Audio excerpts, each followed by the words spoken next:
Good afternoon, everyone. My name is Rudy Puente. I'm Director of Student Services. I'm excited to be here today as we have a variety of representatives from our Student Services Department to speak to you about our road to reopening. And so we're going to briefly go over that agenda. So Mr. Soto, if we could go to the next slide. On our agenda today, we're going to go over welcomes and introductions. We're also going to talk a little bit about what to expect on that first day of school for your student. We have some really great videos from our school sites that are going to really highlight some of the things that our sites are doing to help improve safety at our school campuses and really welcome your students back to our school sites. We're going to review the instructional programs and schedules that our different grade levels will be having. Our health, wellness, and prevention coordinator, Ms. Christy Hagstrom, will review some of our safety and prevention protocols as they relate to health services. Again, we're going to go over some examples related to planning for school drop-in and drop-offs, as well as campus and classroom preparations, some of the nutrition services plans that we have with regards to ensuring that our students continue to receive nutritious meals throughout the rest of the school year. And then talk about transportation services and then cover some of those frequently asked questions. And hopefully we're going to have a little bit of time left because with that time, we want to definitely get some closing thoughts in as well as make sure that we offer the opportunity for some feedback. So with that said, I'm going to hand it over to Mr. Soto to do our welcome and introductions. So thank you very much. As Mr. Puente mentioned before, we want to introduce our staff here. We're going to be providing. My name is Heriberto Soto. I work as the coordinator for family and community engagement. Mr. Puente has already introduced himself. So I'm going to start off with Ana and proceed down the list as far as the staff that is going to be talking today from student services. So with that, I'll start with Ana. Good afternoon, everyone. My name is Anna Broadbent, and I welcome you all. I'm with Student Services. Next, we have Ms. Hagstrom. Good afternoon. I'm Christy Hagstrom. I'm the coordinator for health services for Twin Rivers. I'm a school nurse, and I oversee our health offices and our health services program here at Twin Rivers. Ms. Dana. Hi, my name is Dana Russell. I'm a program specialist in student services for Twin Rivers Unified School District. Next we have Paula and obviously Mr. Suchi Cha as our Morgan interpreter and our Spanish interpreter. So we'll introduce them for us. And then we have, in this case, I believe that is it for today. So I'm going to proceed on with the slides. Logistics, just really important for many of our families. Please ask your questions directly via the Q&A. This is one way that you can ask your questions directly on what questions you have in particular when it comes to reopening on April 6th. These questions will be answered by our student services support team. We want to let you know that in the chat messages, you can send your messages. If it's particular questions you have, please send those directly to us. Our students, chat moderators will help in responding to some of the questions you have with the information that we have available. We want to let you know that interpretation is available in Spanish, Hmong, and Dari. Please select or mute the original sound when you do so. Hopefully now we should be able to hear well with our other interpreter, with Mr. Barajas. This recording is being available and recorded with the purpose of sharing with you later on as we finalize and prepare the presentation and share that with you over the weekend as well. And our hope is to answer as many questions as possible based on information that we have, and we will follow up based on information that we have with you if there's any questions that are remaining unanswered as well. So with that, that's just a little bit about the logistics when it comes to the Zoom webinar. So one of the questions that many families ask is, what does the first day will look like for our students? So in this case, what I wanted to share is what does that first day look like? And this is a video that has been prepared by Foothill Ranch Middle School. We're so excited to have students come back on campus. When you arrive on campus, we're going to ask you to follow a few safety protocols. As you can see in the video, as you exit the vehicle, you're going to want to maintain social distancing. I know you're going to want to see your friends, but it's really important at all times when you're on campus to maintain a social distance. We're going to walk quietly up to the gates, and if you arrive early to school, you're going to wait outside the gates before you enter. Every single student needs to have a mask, and if for some reason you don't have a mask when you come, you can get one in the front gate. Every student is going to use hand sanitizer as they're entering campus to make sure that we're practicing our sanitation protocols. If you arrive at other entrances, such as the Diablo Gate, you're going to find the same safety measures as you would in the front gate. Make sure that you sanitize your hands and practice social distancing at all of our entrance points. If you arrive late to school, you're going to want to make sure that you go to the Intervention Center or the IC to get a late pass. You should wait in line in case there's other students who are also waiting for a pass, and you'll want to walk promptly once you get your pass to your class so that you don't miss any important instruction. If you look at the map, we have a few changes here at Foothill Ranch, including directional patterns for student traffic.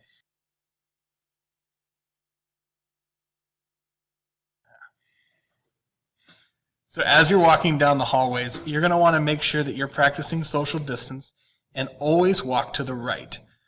If you walk on the right-hand side, we eliminate a lot of congestion between you and your fellow students.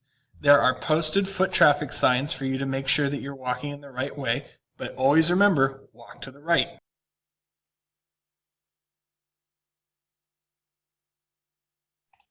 So in this video that Foothill Ranch has prepared, obviously the day arriving into school will look like is one of the videos that many of our school sites have prepared as far as giving an idea, paint a picture as far as what will, in this case, socially distance as far as arriving into school, masking and using hand sanitizing as far as when it comes to entering the schools, and the way as far as moving around campus is one of the ways that in this for example, this Foothill Ranch has prepared for us. We're so So with that being said, I'm going to let Mr. Puente introduce and talk about many of the changes when it comes to schedules and what will look like for our instructional programs. Thank you, Mr. Soto. That example is a great segue to our instructional programs. And I think one of the key things that we really want to do prior to talking about the different instructional programs that are going to be offered to our students is to review the timeline with which we've been able to reach our in-person A and B cohort. So with that said, if we could move to the next slide, Mr. Soto, that would be great. So as you all know, we first started out in phase one, which was an all remote phase where students were all learning via Zoom virtually from their homes. And then from there, we moved into what we would call a phase 1A, which were small group returns. And in this particular small group returns, it was for in-person targeted specialized groups and services for students. So we're talking about really small groups of students who needed specialized services. And then now that we are in the red tier, we have moved into what we would call group A and B return for hybrid model. The hope is that with this model, we'll be able to reduce the class sizes and increase social distancing, with the eventual hope that we move to a phase 3, where we're actually having students on campus 5 days a week. And again, only time will tell on that. We've got quite a bit more time left in the school year, so the hope is that we do return to that at some point. So with that said, let's go ahead and move to the next slide. So I'm sure many of us have been wondering about what does the cohort A and cohort B model look like. And so you'll see here that essentially students in the different hybrid A and B model, they'll essentially be attending school 2 days a week. Students in cohort A will essentially be attending school Monday and Tuesday in person, and then in the afternoon doing independent learning. And then on Thursday and Friday, they will be attending school in the afternoon via Zoom, and then in the morning doing independent learning on those Thursdays and Fridays. Whereas on Wednesday, students will be learning independently, called through asynchronous learning. And then our cohort B group of students will be going to school in person on Thursday and Friday, while also attending school virtually on Monday and Tuesday in the afternoon. And then all that other time, they'll be working independently through asynchronous learning. So the next slide that we look at, we'll be talking about our secondary level. The secondary level program is somewhat similar in that students will be attending school 2 days a week, but they're going to be attending in what's called a block format. And so students in cohort A, again, they're going to be attending school on Mondays and Tuesdays. On Mondays, they'll be attending first, third, and fifth period. Then on Tuesday, second, fourth, and sixth. Then in the afternoon, they will be doing independent learning or rather asynchronous learning in that afternoon time frame. And then on Wednesday, it's a full day of independent learning with asynchronous learning. On Thursday for that same cohort A, in the afternoon, they'll be attending school virtually, where they will be learning via Zoom. And again, they'll be going to those specific periods that they've been assigned to. So for example, on Thursday, first, third, and fifth, they'll be attending via Zoom. And then on Friday, they will be attending second, fourth, and sixth via Zoom. Cohort B, very similar to cohort A, the exception being that they will actually attend in-person schooling on Thursday and Friday. And then in the afternoon, they will be working independently through asynchronous learning.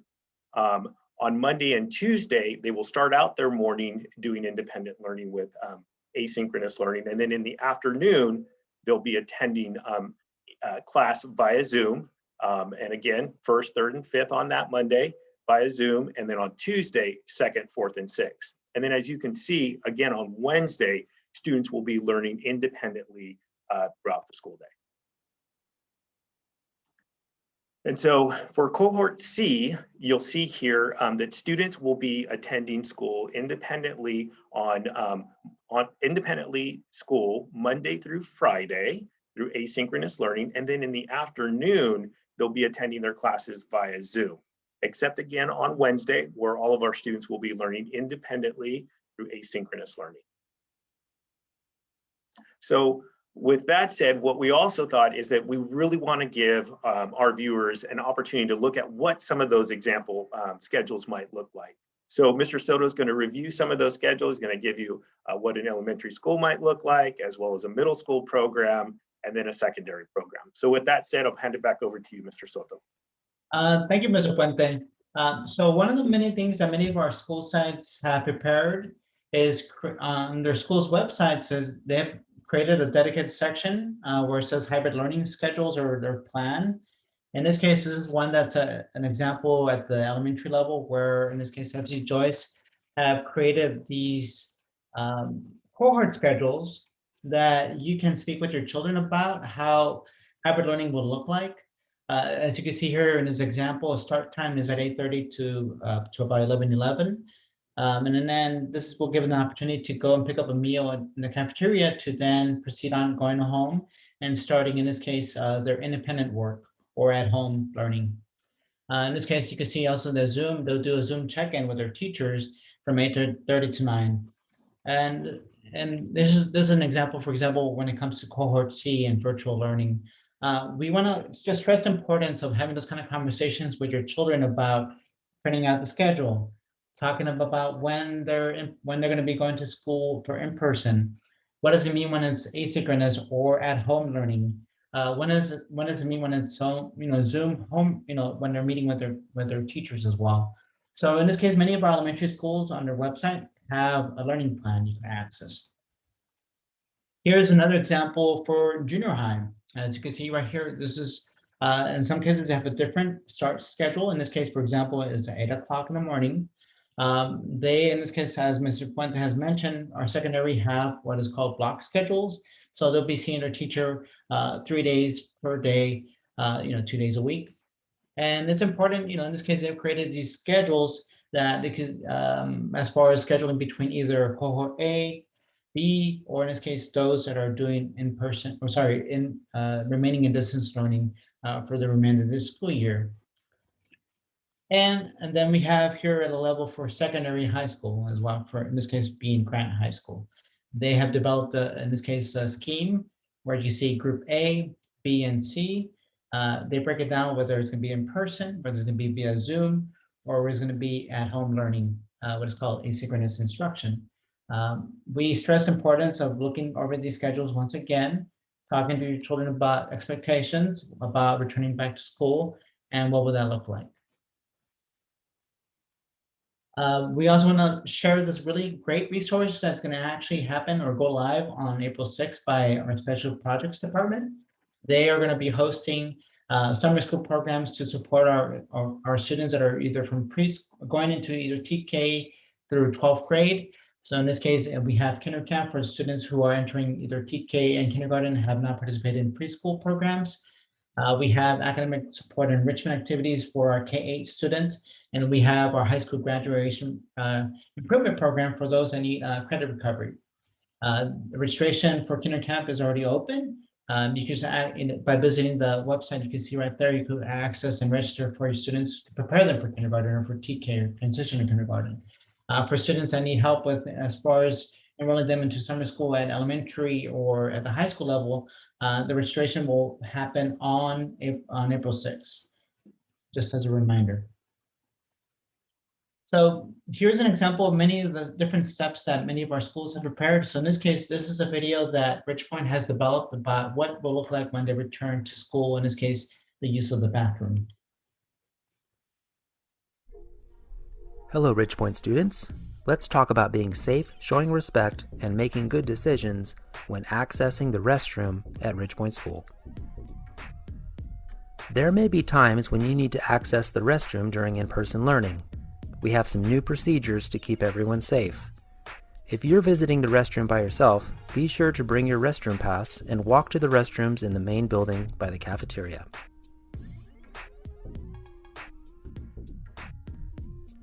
When you arrive at the restrooms, you will see hooks by the door. This is where you will hang your pass. If all the hooks have a restroom pass hanging there, the restroom is busy and you will need to wait until somebody comes out. If you see an open hook, that means you may enter the restroom. Carefully hang your restroom pass on an open hook and enter the restroom. It's a good idea to hang your restroom pass so your name is visible. That way somebody else won't accidentally take your pass. When you enter the restroom, you will see that some of the stalls have large red signs. These signs indicate that the stall is closed. This helps us keep 6 feet apart and limits the number of people inside the restroom. Be sure to wash your hands with soap and water after using the restroom. Doctors and scientists recommend washing your hands for at least 20 seconds, which is about the time it takes to say the alphabet, or sing the fun part of the song Kiss Off by the Violent Femmes. Be sure to dry your hands and place the paper towel in the wastebasket. Some people use the paper towel to open the door before tossing it away, so they never touch the restroom door handle.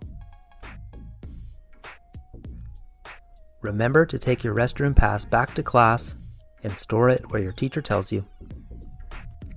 There may be others who are waiting to use the restroom. If so, stand on a dot until it's your turn. That's how you will stay 6 feet apart. It's always polite to hold the door for someone as you exit the restroom. As always, when accessing the restroom at school, wear your mask, stay 6 feet apart, and thoroughly wash your hands to stay safe and healthy. Thank you for watching this video about accessing the Ridgepoint restrooms safely, respectfully, and while making good decisions. We look forward to seeing you.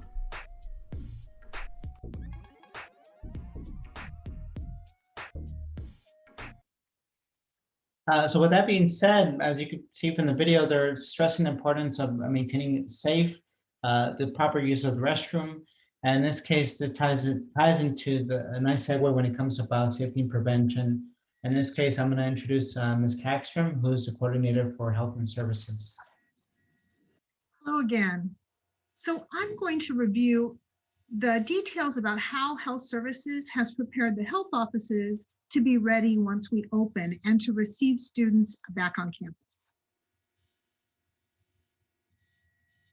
So we've developed a PowerPoint that's on our website, and it's rolling out to all students this evening, or all families this evening. So I wanted to make sure that you all knew that we've identified 3 important steps before we go back to school next week that we're hoping all families will observe. So the first step is just double checking that everything's up to date. We've been out of in-person school for quite a while, and out of necessity, some immunization work had to wait because of doctor's appointments. So in order to return to sites, though, return to on campus, all students will need to be up to date on their immunizations.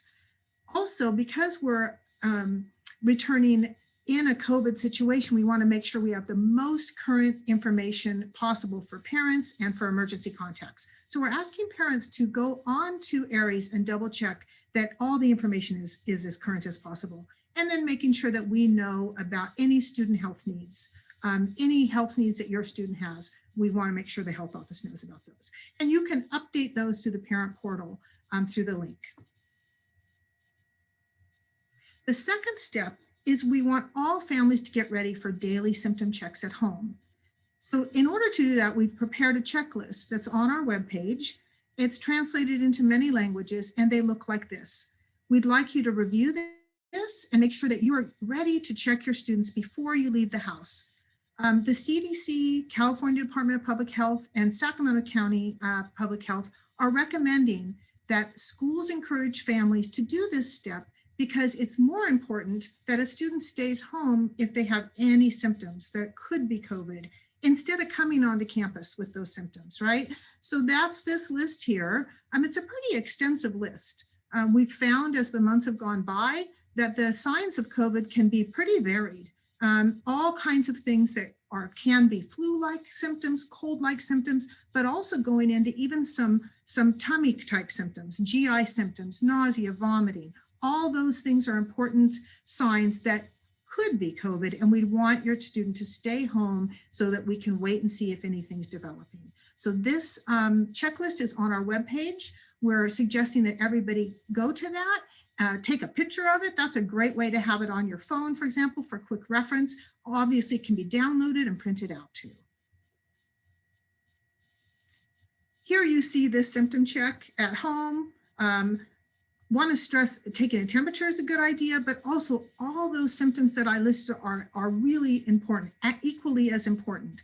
Things like any kind of vomiting, diarrhea, chills, just not feeling good. And you know, parents know their students best, and you know when your child isn't feeling right.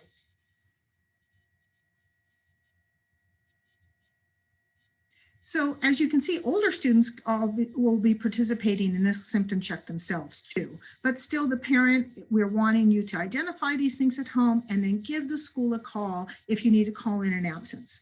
And right now, the CDC is recommending that families, and actually everybody, stay home for even mild symptoms. Things that we might have gone to school or work with before, like maybe a headache, that also can be something that is a sign of COVID. So even mild symptoms, we're asking people at this point to stay home, call the school, and then we'll work together.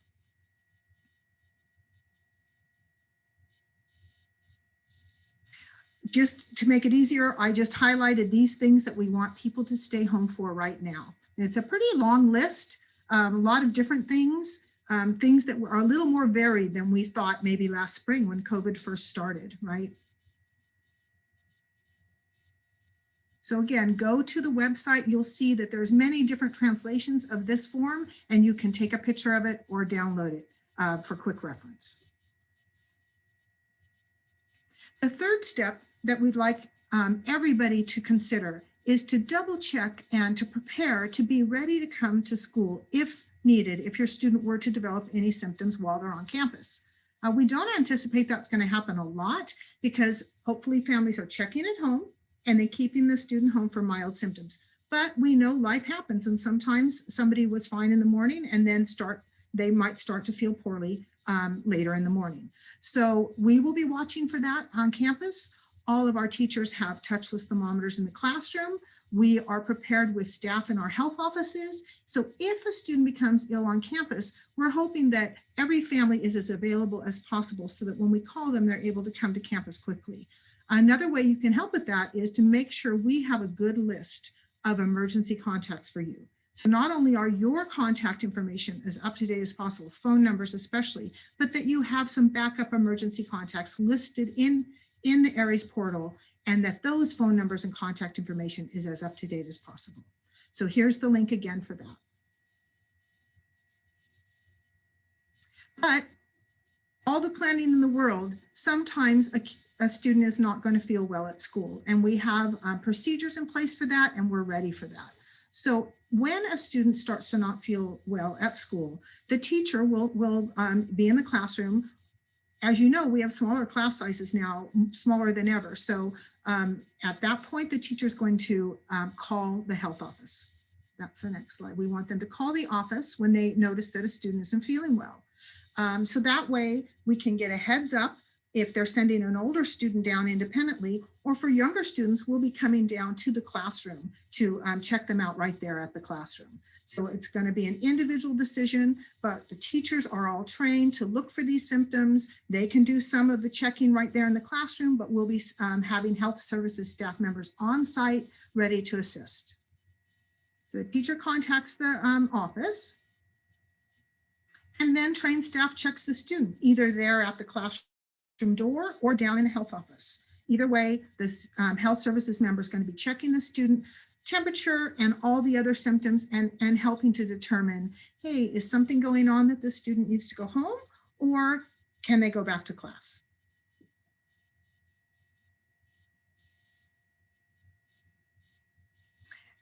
If it's determined that they need to go home, we're going to pull them aside to a symptom area. Every single site we've identified a symptom area and a symptom room. CDC, Public Health has indicated that as many things that we can do outdoors as possible is best. So we've identified an outdoor symptom area at every site, but we've also identified a symptom room, and that'll be a decision at the time. If students need to go into a room, maybe lay down if they're really not feeling well, but we're anticipating that most times the student is hopefully going to be picked up quite quickly, and the staff member, the health services staff member, is going to be monitoring the student at all times and call the parent. And the parent, here you see a student going home.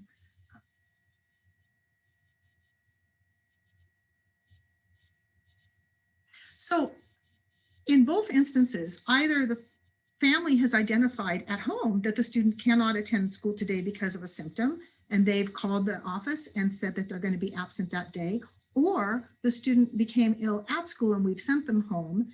In both of those cases, the school staff is going to follow up with the family to determine a return date, right?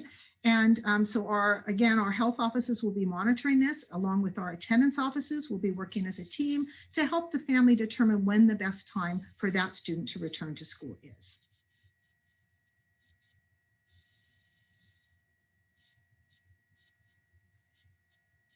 Sacramento County Public Health has developed a symptom tree to assist with this. When you see there on the right, it says Student Symptom Decision Tree. So there's some very specific guidelines about when to return to school and when students should remain at home. Basically, they've divided symptoms into low-risk symptoms and higher-risk symptoms with some different parameters about how to measure and when to decide and how to work with the family. We will work with the family. We'll help you work with your doctor, whatever needs to happen there. This symptom tree is also on our website and on our webpage for health services, and it's translated into many different languages. And another good idea is to take a picture of this, and then you have it for easy references, and you can download it also. So this symptom tree is what we'll be using along with you to decide when your family or when your student can return.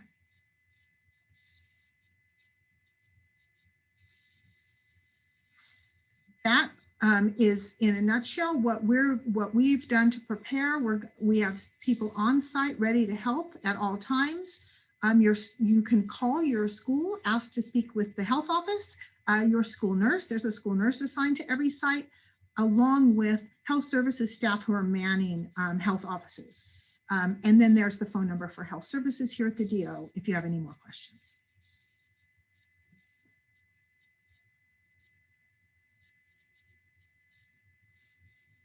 I put this parent portal link again because this is so important that we have the most current contact information from you. I think we're feeling this is even more important because it's been many months since we've been on campus, right? So we want to make sure that everybody really had in their mind to make sure we have the information we need. Thank you. Thank you, Ms. Hagstrom. And I just want to remind our families that this information from health services will be sent out today via Parent Square or communication app. Will be sent today at 5 o'clock to each of you. In this case, will be the presentations that are available in 4 languages. The presentation for our secondary students, as well as the symptom tree, the checklist, and information about it. And then I also wanted to remind families, in this presentation, we'll share this presentation later on this week for you to access before we start with over the weekend. Now, this is another video that the reason why I'm showing some of these videos that our school sites have prepared, obviously, is to paint a picture as far as what school will look like on the first day of school. These videos help as far as painting a larger picture of what the schools will look like, going into the classrooms for the first time, going to campus for the first time. And so this is another video that in this case, Pioneer Elementary School have prepared for our family. So I'm going to play it. It's a short, brief portion of this video they created. All right, students, as you can see, our classrooms are all set up for you. Our desks are 6 feet apart, and that's how we have to stay. Masks on and be ready for learning. We're so excited you're coming back. Please make sure your laptop is charged every single night and that you're bringing that to school so you can be ready for learning. We also do not have access to water fountains here on campus. We do have access to wash our hands, but not for drinking. So please make sure that you have a water bottle ready to go. We look forward to seeing you, everyone. Students, when you get to class, you're gonna do either one of 2 things. Your teacher will let you know what you will do. You will either 1, walk directly into your classroom and sit at your desk, or 2, you will line up at the dot in front of your classroom. Please expect an email from your teacher giving you that information. A couple more things for our parents to know.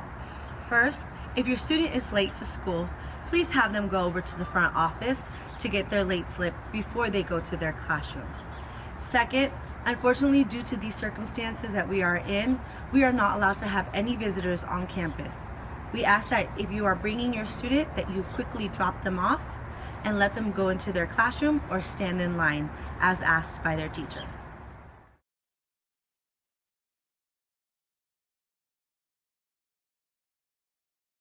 My apologies. So in this case, we want to reinforce the importance of charging your laptops every day before heading to school, of bring a water bottle to, with water so they are ready for the start of the school day. And in this case, Pioneer has shared some of the protocols and procedures as far as how students are going to be arriving into school, and when it comes to, in this case, campus visitors as well. So we also want to share, in this case, many of our maintenance and operations have worked really hard as far as preparing our campus and our classrooms as far as when it comes for students coming into on the first day of school on April 6th. As you've seen in some of the videos that some of our school sites have prepared, they have posted images or signage that reinforce the importance of maintaining 6 feet physical distance, as far as hand sanitizing and hand washing, as far as just ensuring a safe and clean return to school. The reason why I'm playing this video is to kind of highlight some of the signage that many of you will be seeing as they return to school on April 6th. I know that for some of our families, April 6th will be the first day they'll be on campus, and we want to make sure that this information is, it's viewable, and so you have an idea of what it will look like on the first day as we come back. We also want to share the information from Nutrition Services, in this case, Ms. Pring, our director, wanted to share that in this case, obviously, how meals are going to be distributed. So in this case, one of the ways that you can access the information is by scanning the QR code that you see there in the corner. They also have a Facebook account, which is on the next slide. So for students who are going to be participating either cohort A or B for in-person instruction, they will be able to pick up their meals. In this case, what is a meal kit? On after the end of their in-person instruction. So let's say if it's 11:30 or 11ish or 10 after 10, if they're in block schedules, maybe around 11 a.m. they could pick up as a kit, and the kit will have a lunch and a dinner for that day that'll be on campus, and a breakfast for the next day. They're stressing the importance of not having any type of campus eating for food. Obviously, this is to ensure that we have a safe physical distance between students. And this is the way that they will go as far as picking up their meals. One of the questions that many of our families ask is, what about for students who are going to be at home in a different schedule or are virtually in-person instruction, in distance learning instruction? So in this case, for these groups, as you see right there, the way to pick up their meals would be starting, it says here, curbside for 1 hour, starting 30 minutes after morning instruction has ended and at their school of attendance. Wednesday, curbside would be from 11:30 to 12:30 at your school of attendance. And the stress importance as far as wearing a mask and ensuring that if students are sick, to, in this case, obviously be conscious of the fact that we want to ensure safe distribution of meals for our families, as they have throughout the past, year at our various school sites. This information can be, a lot of the information that nutrition services have been sending out via email. You've been receiving all these emails and updates and text messages as far as changes to their meal distribution. And you can also find out more information on their Facebook account as well, or by scanning the QR code, as I mentioned again. One of the questions that always comes up is around transportation. So transportation created this information for us. So for example, if you visit if you Google transportation services or you go, for example, in operations or you scan the QR code or go to that link, you should be able to find this bus schedules under Bus Stop 2021. You click on the schools that are offering, in this case, transportation, and find out what is the schedule is going to be like for your student. For families that have students who are receiving special education services, you should have received a letter as far as telling you when it comes to your schedule. In this case, this is something that will be notified by transportation services. For those families that need help as far as finding where your bus stop is, this information is also available on the website as well. If you click on Find My Bus Stop as well, or Find My School. And if you have any questions regarding this, you can call Transportation Services at 916-566-3405. This is a way that you can start as far as ensuring when it comes to transportation. We also want to go into and just provide a little bit of information about transportation services. They have mentioned that they are, in this case, obviously disinfecting the buses, keeping a physical distance between students, and even the procedure as far as picking up and drop off for students is something that they want to stress importance. I have this video here as far as school bus loading. That goes into details about what that will look like, and I imagine many of your school sites have also shared this information as well. We will, in this case, I'm going to proceed, but I'll share this within the posting and the message that was sent with families for you all. One of the things that we do want to share is also play this video is as far as the preparation about how drop off will look like, as far as for students that are going to be going back home. So in this case, Ridgepoint has created this video, taking into consideration about where would be the easiest for students to leave campus. So I'm going to play this video just to provide an example of what that would look like. Hello, Ridgepoint students. Let's talk about being safe, showing respect, and making good decisions when exiting campus. There are several ways to exit campus, and we want everyone to know exactly what to do after in-person instruction is over and it's time to go home. Your teacher will have specific directions and routines when it's time to leave. Remember, take all of your materials home, including your water bottle, Chromebook, homework, and your coat or jacket. It could be 5 days until you're back at school. This is a map of Ridgepoint School. There are 5 gates you may use to leave campus. All of the red lines show fences and gates that are closed. All of the green lines show gates that are open. It will be important to leave campus using the safest gate for you, closest to your home. Your teacher will help you decide which gate is safest. This is the gate kindergarten students will use. Only kindergarten students may use this gate. If you're an older student who is taking a kindergarten brother or sister home, you may use this gate too. If you're an older student who needs to help a younger brother or sister, go straight to their class to meet them. After you meet, go straight to the safest gate for you, closest to your home. This is the gate at the corner of the playground. This is the gate behind the cafeteria. Remember to stay 6 feet apart when you leave campus, no matter which gate you use. If you're going home in a car, you might leave through the front gate. Walk to the front of the school staying 6 feet apart. It's okay to stand next to your brother or sister. A teacher may ask you to move down the sidewalk to make room for cars and people. When you get home, remember to wash your water bottle, charge your Chromebook, and find a fresh mask for your next day at school.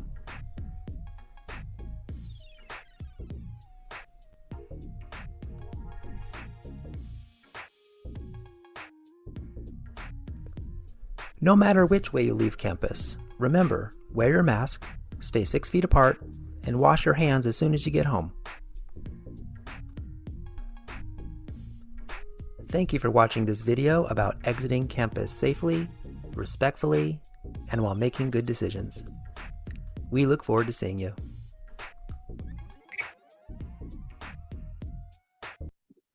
We want to stress the importance as far as Mr. Pope has mentioned, being safe, being respectful, and as far as a safe return to school. I know that many of our families ask, well, as far as learning new habits or new procedures, and the excitement of first day of school, and we want, the way the preparation has been for many of our schools in preparing for this day. We've been talking about what that first day will look like, and it will be happening soon on April 6th. And so we just want to emphasize, as you as parents are working really hard to connect with your children, to understand and to work with them as far as we have, say in a week's time ahead. And with that, these are some of the questions that I've seen have been asked throughout the registration that we have offered for our families. And I'm going to let Mr. Puente answer some of the questions that you see here on this slide, and also provide some information about what questions have been asked within the Q&A, and also questions that have been asked within the chat as well. Thank you, Mr. Soto. So again, as Mr. Soto was covering, these are some of the frequently asked questions that we have been receiving. One of the most frequently asked questions is, what will students have access to face masks if they don't have one? So if we have a student that happens to show up to one of our campuses and they happen to maybe forget it in the car, or for whatever reason they've run out of them and they don't have one that day, how will we make sure that they have a mask for that day? And I kind of want to ask Christy Kackstrom if she could talk a little bit about that. Absolutely, thank you. Yeah, we are prepared for that because, we all forget things sometimes and it's easy to do. So we have both child and adult size masks on every site, and those are available anytime somebody needs one. So they just, when they're walking onto campus, an adult will notice and offer them a mask. If they forget one, they drop it and lose it during the day, there's masks available throughout the day.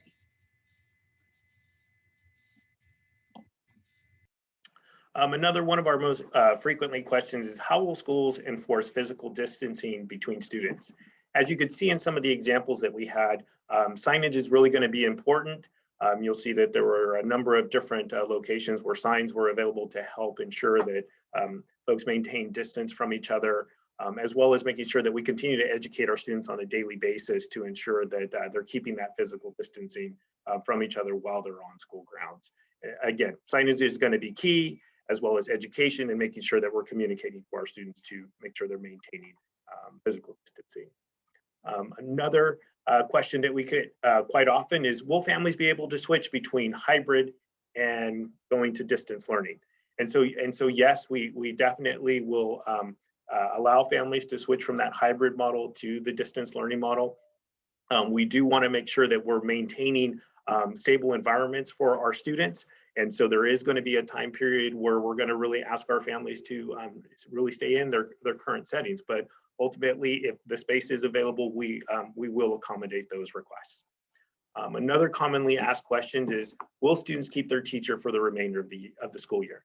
Yes, our goal is to keep those cohorts as consistent as possible. We know that as far as health-wise, that it's really important to keep those cohorts as stable as possible, and to really keep our students for the best learning with that same teacher for the remainder of the year. And another question is, how can I learn more about drop-off procedures? And let's see here, not quite able to see that full piece here. Drop-off procedures for my school. What I want to do is I want to reference some of the resources that you've seen in this webinar today. I do feel that communication is going to be key.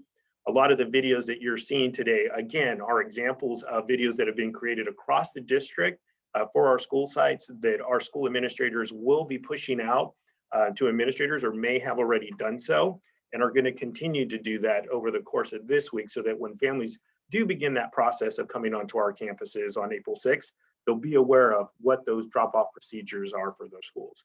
And if you have any questions, please feel free to reach out to your front offices to get more of those details. And then a really big question that we've been getting is, what will the 21-22 school year look like? At this point, what we understand is we're able to move forward with our hybrid in-person learning for April 6th. We don't know yet what the future holds for the 21-22 school year, but we are very hopeful that we are going to get to a place where we can have more of an in-person environment for our students. But again, at this point, we are in the hybrid model, and we don't know yet what the 21-22 school year will look like. So with that, I'd like to hand it back over to Mr. Soto for a couple of other items that he'd like to share. Okay, so thank you, Mr. Puente. We want to share that in this case, for example, the Road to Reopening guides, as you can see right here, are available to look through in English, Spanish, and Hmong.